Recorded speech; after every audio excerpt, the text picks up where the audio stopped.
3 weeks ago, I had mentioned that since there's 3 weeks left, we were going to talk about the month of Ramadan.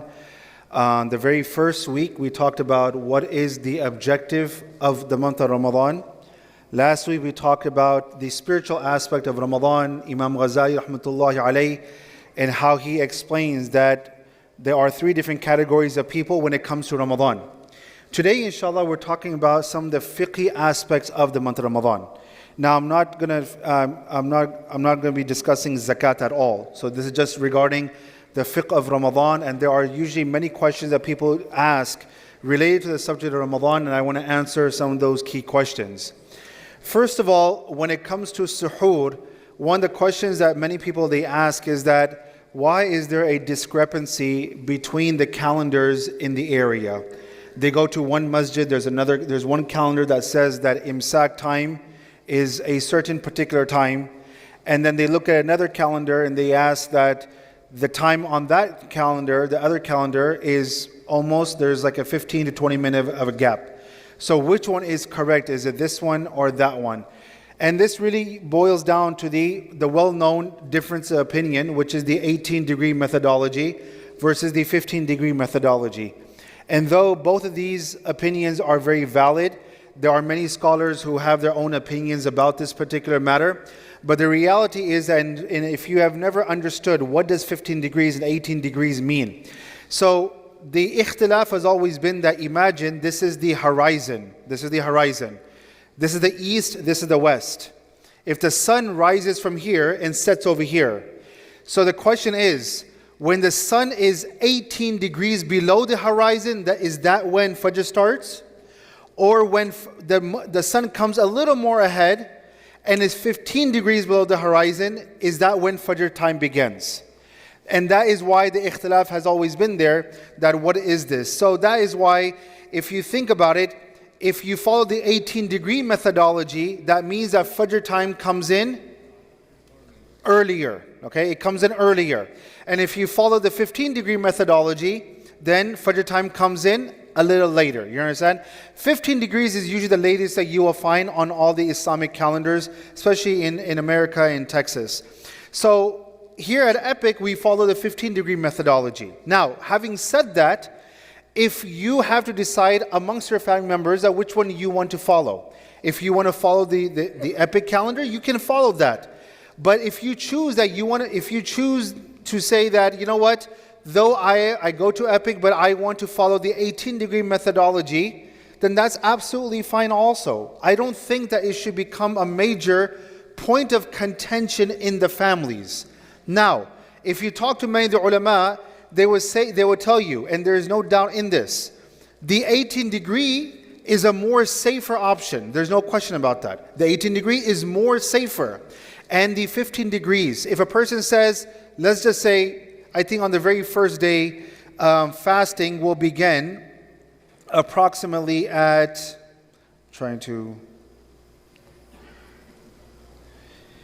so if the first day of fasting, according to the 15-degree methodology, starts at 5:47, for example. Now, if a person says, can I eat all the way to 5:47, according to the 15-degree methodology, is 5:47. Can I eat all the way to 5:47? The answer is yes, you can eat at 5:47. Till 5:47 you can eat. But as soon as it hits 5:47, then you have to stop. Now, there is a hadith of the Prophet ﷺ about Zayd ibn Thabit radiallahu ta'ala anhu, that one time he had suhoor with the Prophet ﷺ, and then after that the Prophet ﷺ prayed Salatul Fajr. And someone asked Zayd bin Thabit later on that was there a gap between the time of suhoor, the ending of suhoor, and you prayed Fajr with the Prophet ﷺ, and he says that there was a gap of the time that it would take you to recite 50 verses of the Quran. That's all that Zayd bin Thabit said. Now, 50 verses of the Quran, what are we talking about? Short verses of the Quran, semi-long verses of the Quran, or medium length verses of the Quran, longer, wallahu alam. But they say that it might be 10 minutes, perhaps. So now many people would say that if the suhoor time says 5:47, then you must stop 10 minutes before that.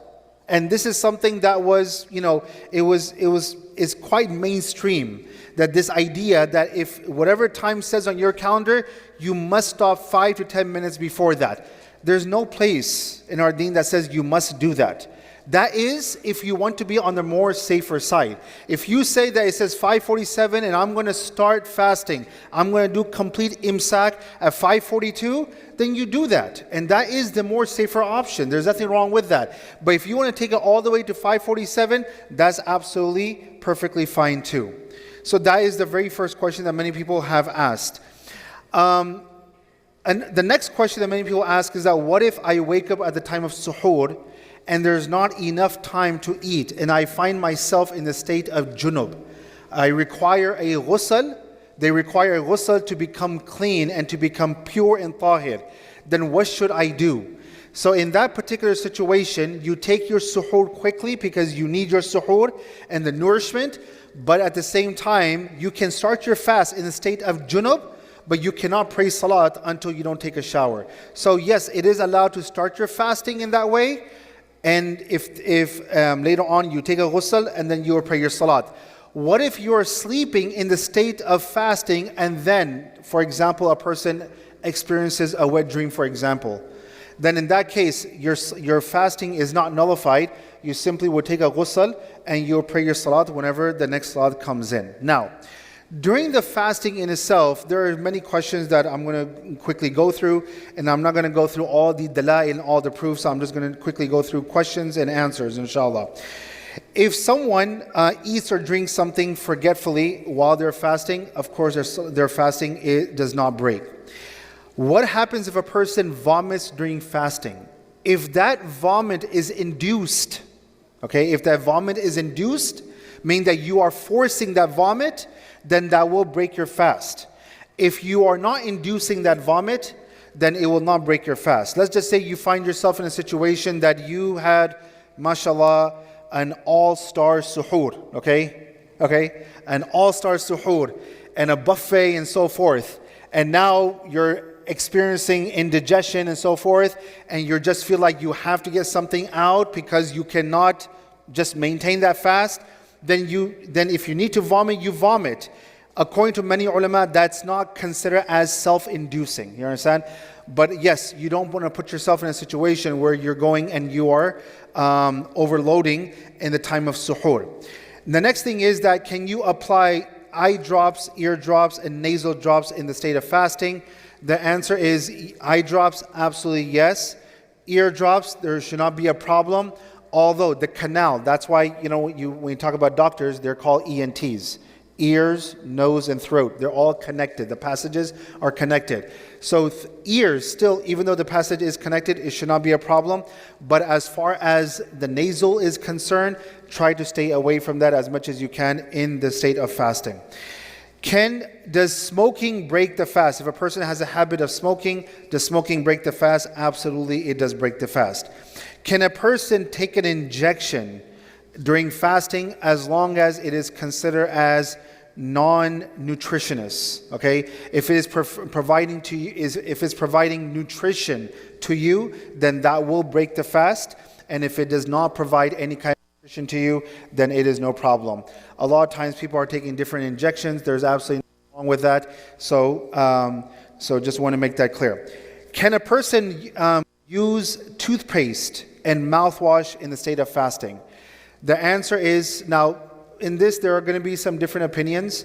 The more conservative approach is no, but overall the majority of scholars, they say that it is absolutely fine as long as you do not digest and you do not intake anything. So that is why if you feel like that, if you're going to use mouthwash, first of all, try to just stay away from mouthwash completely. If you're fasting, use miswak. If you want to use a toothbrush, you can use a toothbrush. If you want to use toothpaste, then use toothpaste, but make sure you spit out everything, you don't intake anything. What about bleeding? If you experience a nosebleed during fasting, does that break your fast? No. What if, does cupping break fasting? Now there is a hadith of Prophet ﷺ that says that the cupper and the cupped, meaning that the person who is giving the hajama and the person who is receiving the hajama, both of their fasting has been broken. However, there are many ulama who say, in fact, there is even a hadith of Anas ibn Malik radiallahu anh mentioned in Daraqutni that where he would himself would get cupping while he was in the state of fasting, and he would continue his fasting. So there's nothing wrong with that. Cupping, as you all know, is drawing blood. They put cups, suction cups on you, and they draw the dirty blood from your body. Along the same lines, if you want to withdraw blood, there is absolutely nothing wrong in doing that in the state of fasting. Does inhaling smoke or perfume break the fast? If you do it intentionally, like let's just say someone lit up a bukhur and now it's coming to you unintentionally, and it gets in, you're inhaling it, it does not break the fast. Likewise, perfume, you can inhale, you can smell perfume, it will not break the fast. However, some scholars, they do say that if you actually go to any smoke and you are inhaling it intentionally, then that will break the fast, especially if enough goes into your system that is getting into your throat and your esophagus area, then that will nullify your fasting. Next, of course, a very simple one. Is it allowed to rinse your mouth and nose in the state of fasting? Yes, you can, but try to do it without any kind of exaggeration. There are people who, while in the state of fasting, or even in general, without the state of fasting, when they make wudu, they put water in their mouth and then they go, they do that kind of stuff, right? In the state of wudu, state of fasting, stay away from that, okay, completely. Another question that many people often come up with is, what do I do when there are different apps? If I have different apps and one says Fajr time begins at this time, and then there's another app on my phone that says Fajr starts probably another minute later, which one should I follow? The rule of thumb is, when it comes to Fajr, if you have multiple apps on your phone and there's a difference by 1 or 2 minutes, always go with the one that is the earliest. Okay? Go with the one that's the earliest. And the rule for Maghrib is you always go with the latest one. You understand? So if there's 1 or 2 minutes, you go with the one that is the last time that is mentioned. That is what you go with in the state where you're using your apps. Donating blood, as I said, or undergoing any kind of blood test, you can continue your fasting. If you're fasting, can you take a shower or a bath? Absolutely, you can take a bath or a shower. Can you chew gum? Absolutely not. You cannot be chewing gum in the state of fasting. However, someone did ask me that can we use nicotine patches in the month of Ramadan? The answer is yes. There's nothing wrong in using nicotine patches in the state of fasting. Can you use an asthma inhaler while in the state of fasting? Though there are some Hanafi ulama who are against it, they say that it will break your fast, but yet the contemporary ulama and the contemporary fatwa do say that it will not break your fast. Okay? If you can stay away from it, stay away from it, but if you absolutely need it, then you can use it and it will not break your fast. Does swallowing phlegm or mucus break your fast? Absolutely not. It will not break your fast. In the state of fasting, can you take an anesthetic injection? Yes, you can. There's absolutely nothing wrong with that before surgery because it is not considered as nutritionist. It does not provide any kind of nutritional value. Can a fasting person, take any kind of suppositories? The answer is yes. There is absolutely nothing wrong with that either. Can a fasting person take hormonal injections? The answer is yes. There's absolutely nothing wrong with that. Now, regarding any kind of exemptions in fasting, can someone who is sick skip their fasting? Yes, they can skip their fasting if the fasting will cause them more pain or more harm or will intensify their sickness. Then they are required to stop their fasting and make it up some other day. Now, the next one is something that comes to me often and we think that it is a very easy answer, but it does require some explanation. Are women going through pregnancy or breastfeeding, can they skip fasting? The answer is they can be given an exemption. However, there are many ulama who say that they should only stay away from fasting if it is absolutely needed. There are many women going through pregnancy, they can fast, then you should fast in the month of Ramadan and not try to make it up later on. There was a sister who came to me, she said that for the last 4 years, either she was in the state of pregnancy or she was in the state of breastfeeding. In that case, she said that I have not fasted in those 4 months of Ramadan. Now I have approximately 120 days to make up. What can I do? You understand? So she was saying that, can I just give a fidya and just exempt myself from all those fasting? So that is why we have to keep in mind that if a woman going through pregnancy, if she can fast, then the best thing is to fast in the month of Ramadan. Even if she's taking care of a child, in that situation, if you can fast, then you do fast. Only in the case that where it will be extremely difficult, then you are exempt from fasting. Can travelers skip fasting? Though the Quran says, "O ala safarin fa'iddatun min ayyamin ukhar," yes, they are technically exempt from fasting. But let me explain to you how you can fast while you're traveling, because this is a question that comes to me often. Imagine if you're flying from Dallas-Fort Worth. The time for iftar is going to be roughly around 7 something, okay, 7:30, because Maghrib nowadays is close to that. Is 7, I think so. Today was 7:21, 7:22.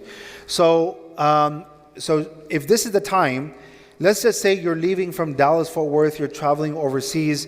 You leave from Dallas around like at 5 o'clock. The best thing to do is that you continue, or you have your fast. You maintain your fast even while you're traveling, and it's 2 hours of traveling, but you will break your fast when it is sunset outside. So if you're traveling east, then just keep an eye on the horizon outside. As soon as you see that it is sunset, then in the plane you break your fasting. You understand? That also means that if you're traveling, let's say even at 12 o'clock, and you have 7.5 hours left of fasting, if you can fast, then do fast. Now remember, in the time of the Prophet ﷺ, they travel through the deserts. Here, traveling is in luxury. You understand? You're still sitting in AC, you have a comfortable seat and so forth. You can fast, then you should fast. Now, in the case when you're coming back, this is where the complication does occur. Because if you're flying back, then what happens is that the days are going to get longer. That is why in that situation, let's just say, I'm just giving a very hypothetical here. Let's say you're traveling from Karachi, for example. You're traveling from Karachi, you're going to Dubai first.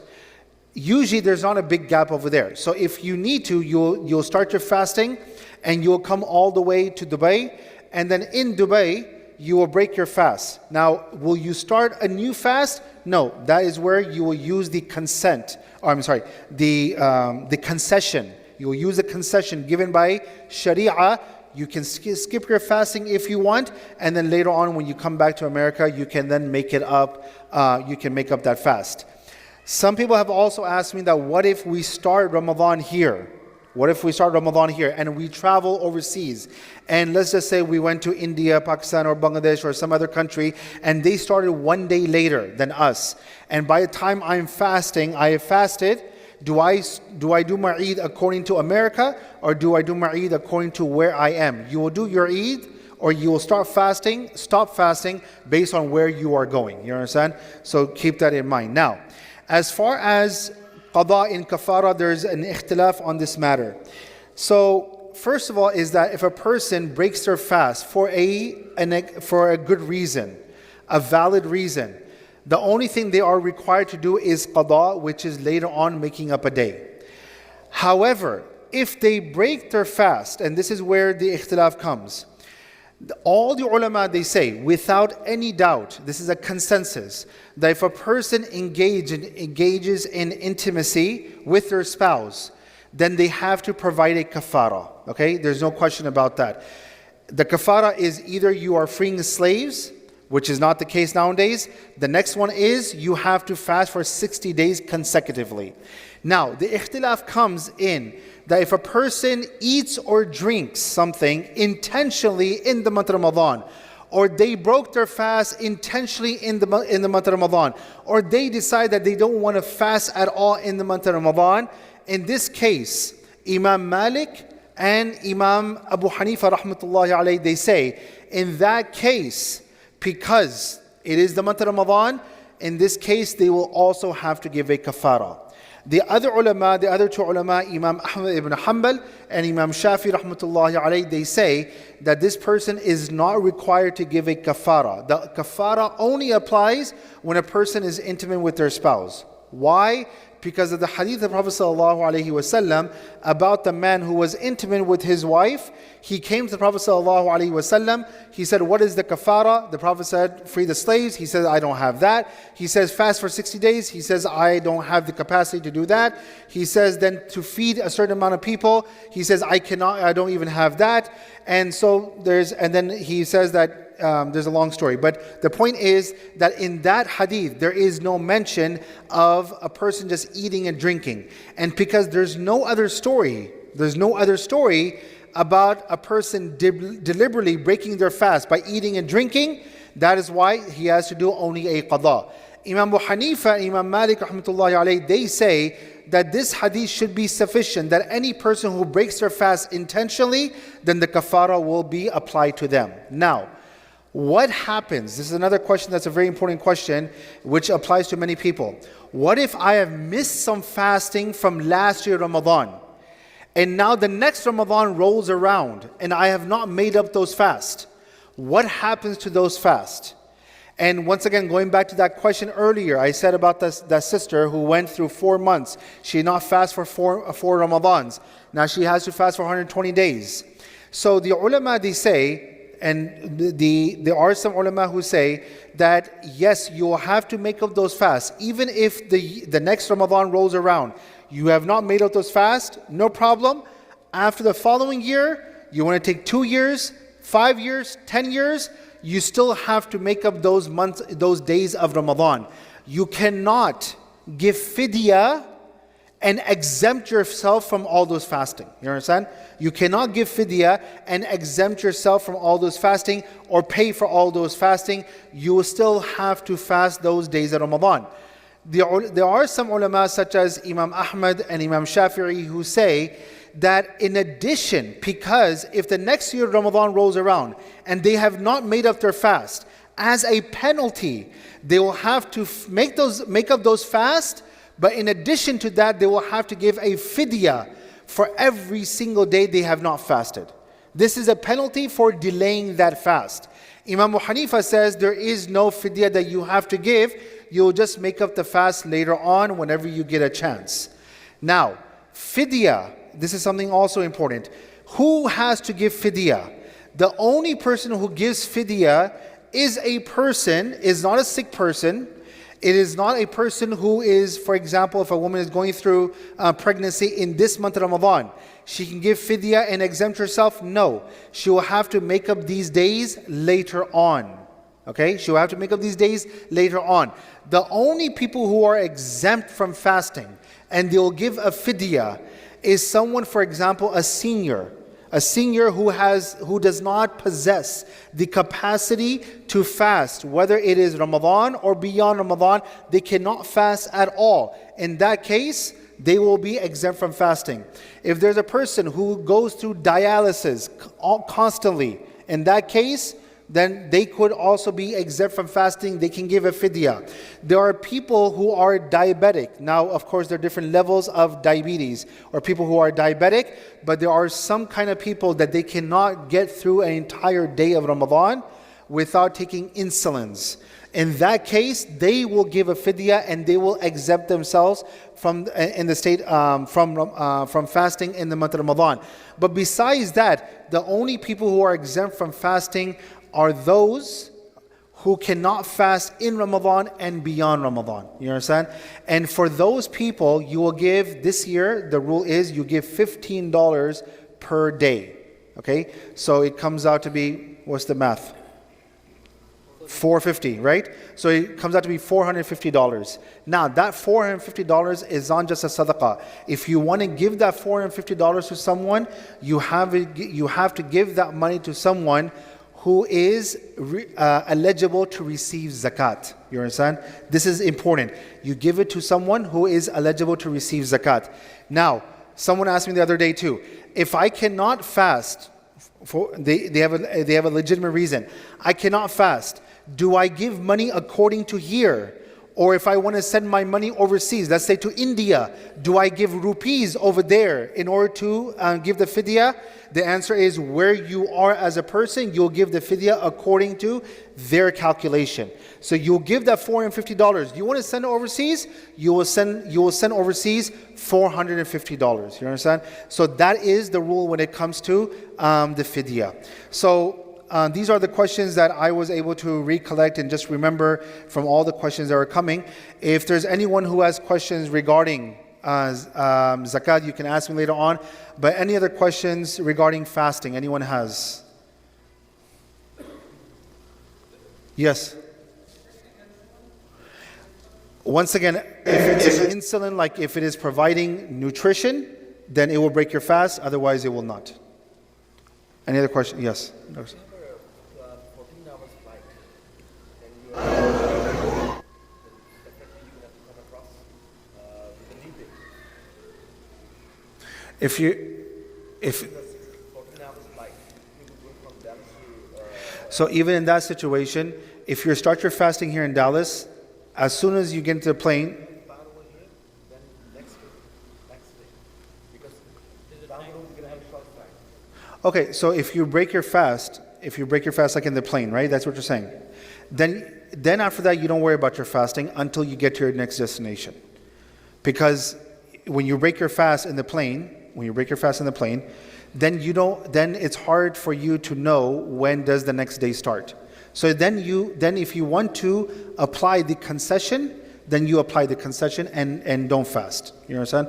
If it makes it easy. Now, on the other hand, if someone says, well, I'm going to keep an eye on the horizon, and if I start to notice a little sunlight, then, or I can start seeing light in the horizon, I want to start my fasting. If they want to, they can.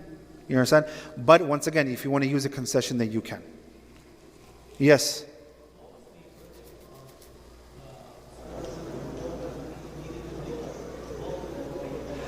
Yeah, so in that case, she cannot give the fidya and free herself from all the fasting.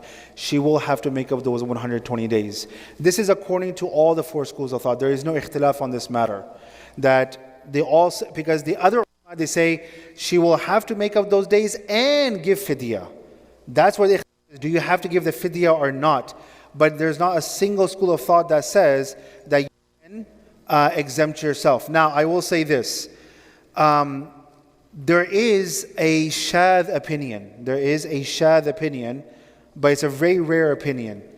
And it does not come from any of the four schools of thought. It comes from some Sahaba radiallahu ta'ala anhum. The reason I call it a shadh and rare opinion is because the sanad of that fatwa all the way to the Sahaba is also broken. You understand? But the opinion that has been documented in some books is that you can give the fidya and exempt, like in that case of that sister, she'll give the fidya and free herself from all those fasting. But once again, that's a shadh and rare opinion. And the sanad to that fatwa to the Sahaba is also a broken sanad. So that's why it is not accepted by any of the ulama. Yeah. Yes.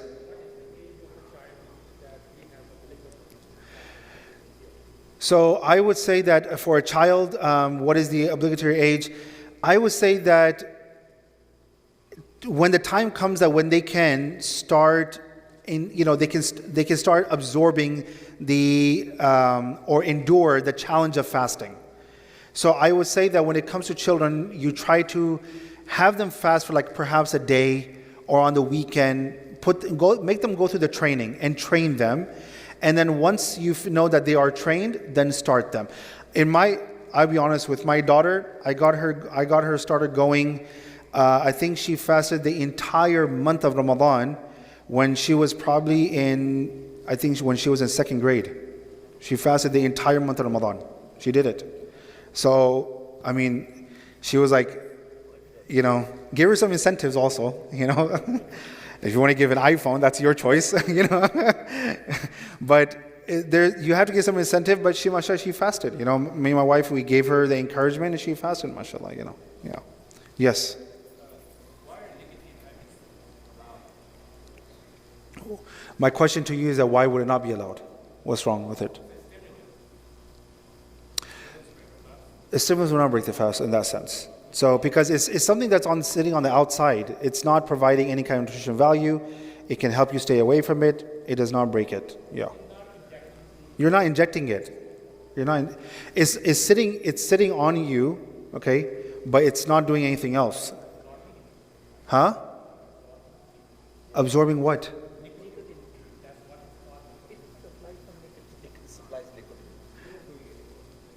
Okay, if it's okay, then okay. I did not read that about that. If it's a nicotine patch, because I read that it's just. Nicotine patch, what it does, it slowly you get it through the skin inside the body.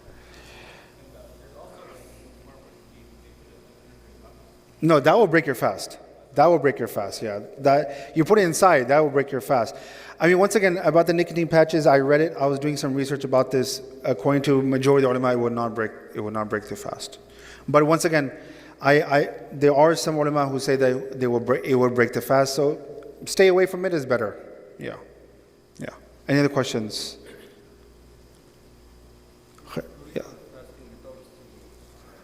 Yeah. Fasting without suhoor, you keep on fasting. Tough luck, you did not wake up. Yeah. Go to sleep early at night.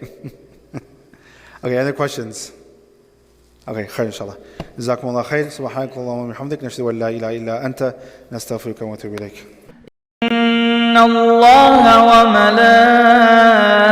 وملائكته يصلون على النبي يا